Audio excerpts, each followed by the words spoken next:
Good afternoon to you all. Today we will discuss about displacement method, and before that see one more formula related to combination of lenses. 1 upon f is equal to 1 upon f1 plus 1 upon f2 minus x upon f1 f2. We will use this formula only when two lenses are separated by some specific distance, that means not directly contact. Clear? See the question.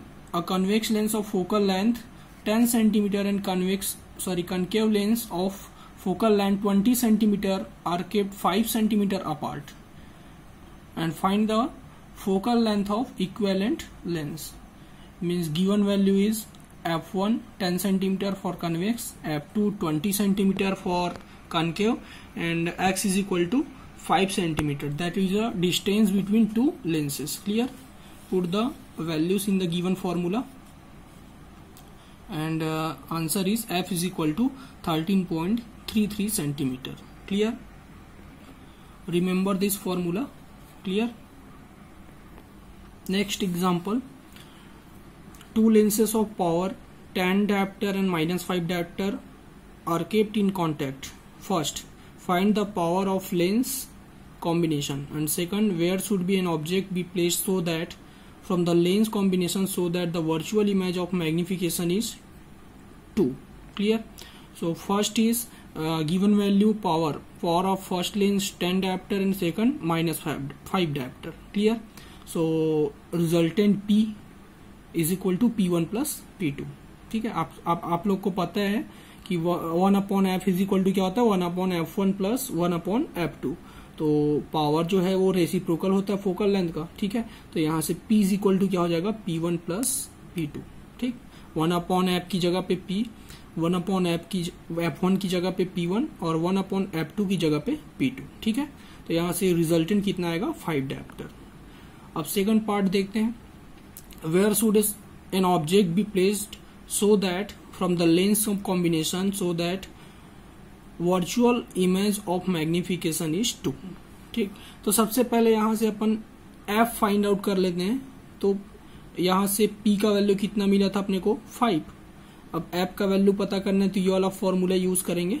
ठीक है, तो ये 100 upon f वाला जब भी use करेंगे, मतलब मान के चलिए f का वैल्यू जो भी आएगा वो सेंटीमीटर में रहेगा. ठीक है, अब सेंटीमीटर में सॉल्व करना थोड़ा सा आसान रहता है, अगर मीटर में सॉल्व करोगे तो डेसिमल में आएगा आंसर, इसीलिए. ठीक है, तो f का वैल्यू कितना आ गया, 20 सेंटीमीटर. अब बोल रहा है कि वर्चुअल इमेज, वर्चुअल मतलब m का वैल्यू पॉजिटिव.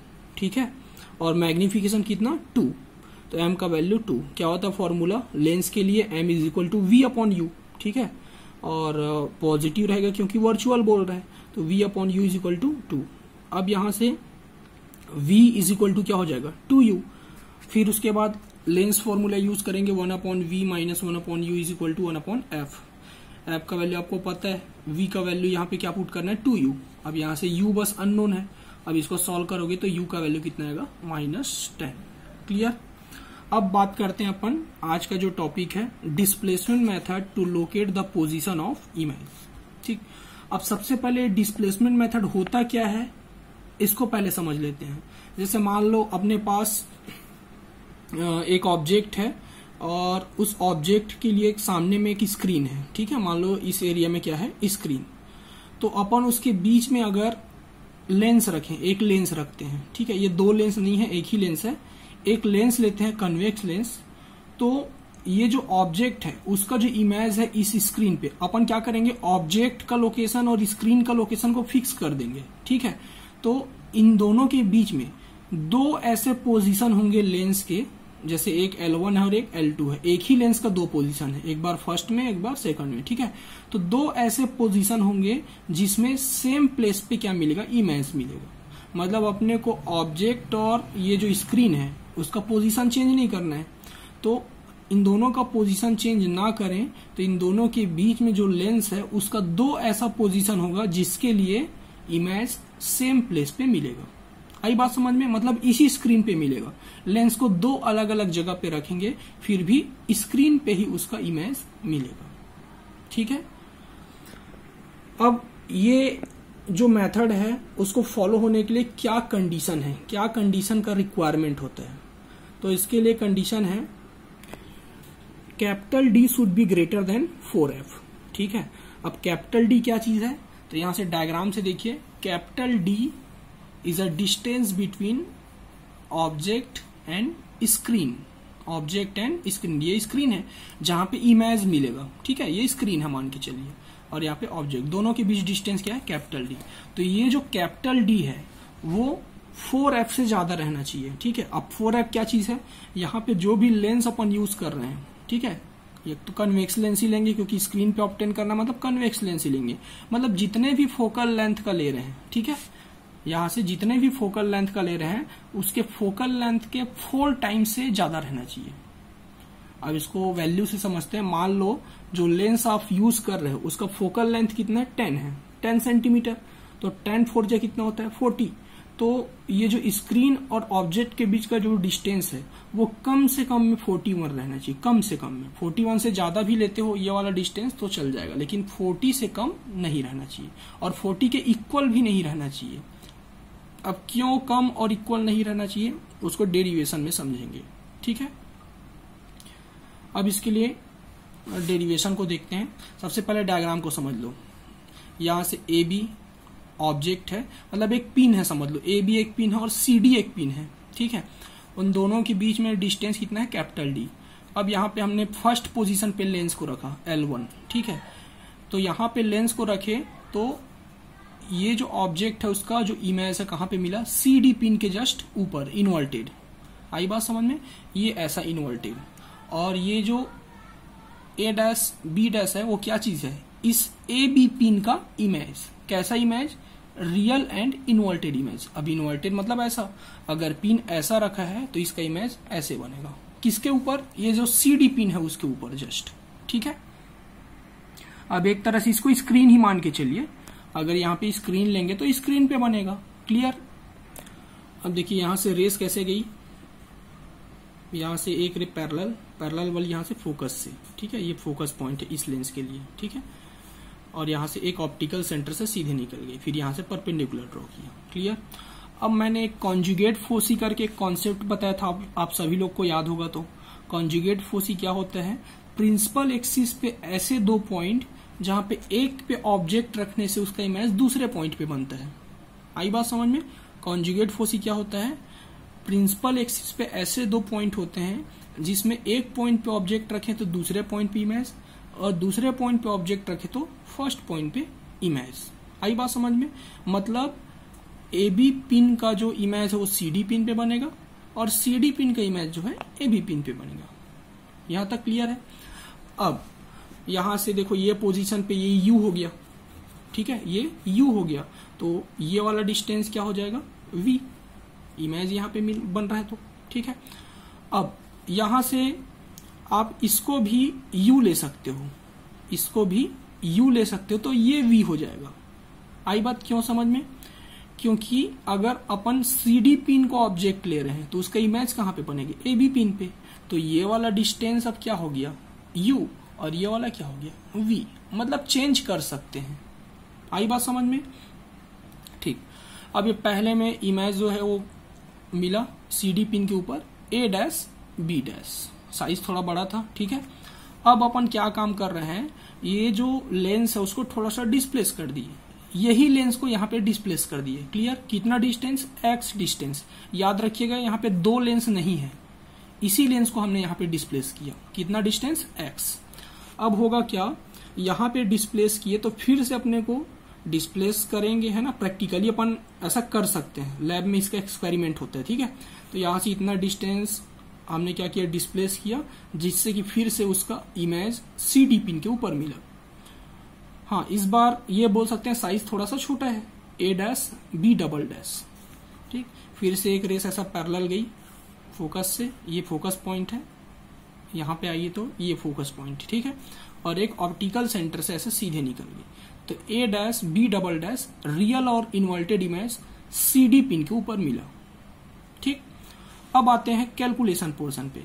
थोड़ा सा डायग्राम को और देख लेते हैं। इसको अब क्या बोलेंगे, यू। अब देखो इस पोजीशन के लिए, लेंस के इस पोजीशन के लिए ऑब्जेक्ट अगर इसको मार रहे हो तो ये वाला क्या हो जाएगा u और ये वाला क्या हो जाएगा v। बट अगर CD को अगर ऑब्जेक्ट मार रहे हैं कॉन्जुगेट फोर्स के कॉन्सेप्ट से तो ये वाला क्या हो जाएगा, और अगर आप CD को ऑब्जेक्ट मानते हो तो ये वाला u हो जाएगा और ये वाला क्या हो जाएगा v। मतलब कोई सा भी ले सकते हैं, इसको u इसको v या फिर इसको u इसको v ले सकते हैं कॉन्जुगेट फोर्स के कॉन्सेप्ट से। ठीक है, तो मैंने इसको u और इसको क्या ले लिया v। अब थोड़ा सा कैलकुलेशन पोर्शन पे आते हैं। From figure capital D is equal to क्या हो जाएगा u प्लस v, देख सकते हैं आप capital D is equal to u plus v। यहां से आई बात समझ में। ये डायग्राम का आप स्क्रीनशॉट लेके इसको कॉपी में बना लीजिएगा। ठीक है, ये आप देख सकते हैं। अब उसके बाद capital D is equal to u plus v, फिर x यहां से देख सकते हैं। ये x इज इक्वल टू क्या हो जाएगा v, है ना, v माइनस u। इतने में से इतने को माइनस करोगे तो इतना आ जाएगा, तो v minus u, equation number second. ठीक है, अब इक्वेशन नंबर फर्स्ट और सेकंड से u और v का वैल्यू मिल जाएगा। एक बार प्लस कर देंगे, एक बार माइनस। ठीक है, तो प्लस करेंगे तो क्या होगा, u कैंसिल हो जाएगा, v प्लस v 2v और d प्लस एक्स, 2 इधर शिफ्ट करेंगे तो d प्लस एक्स अपॉन 2 और u इज इक्वल टू क्या होगा d माइनस एक्स अपॉन 2। अब u कैसे मिलेगा, तो यहां से इसको माइनस कर दो, तो फर्स्ट से सेकंड को माइनस करोगे तो u और ये minus minus plus 2u is equal to d minus x, तो u is equal to d minus x upon 2। ऐसा अपन इसलिए कर रहे हैं क्योंकि अपने को जो लेंस फॉर्मूला है उसमें u और v का रिक्वायरमेंट रहता है। ठीक है, फिर साइन कन्वेंशन का यूज करेंगे क्योंकि ये प्रैक्टिकली कुछ ना कुछ वैल्यू होता है ना।